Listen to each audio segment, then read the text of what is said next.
Meanwhile, the diesel burner is kind of like, hey, when are you gonna give me some cold water? You know, like.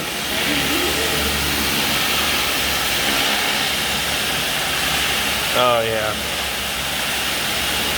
Amazing. I just sprinkled some defoamer down. Some of that darkness is actually stain that they put on the concrete, just so you know, to kind of age it a little bit.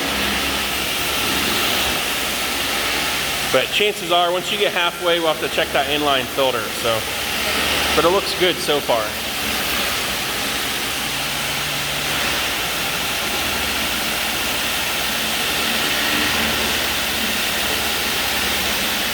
Yeah, so guys, so what we're gonna do is we're gonna go over this just like this, and then we're gonna spray it all down again and go over it one more time,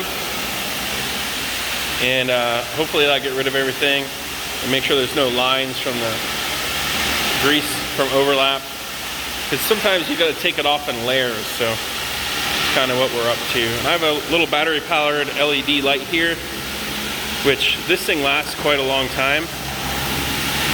Just recharges with a USB. But yeah, we have one of them in each truck, and I tell you what, it comes in super handy.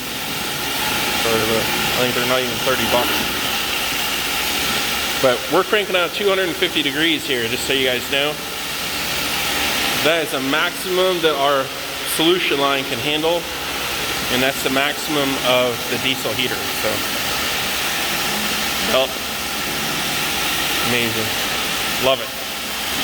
All right, I'm gonna go get that pre-spray that I just mixed up, and I'll be right back, Rach.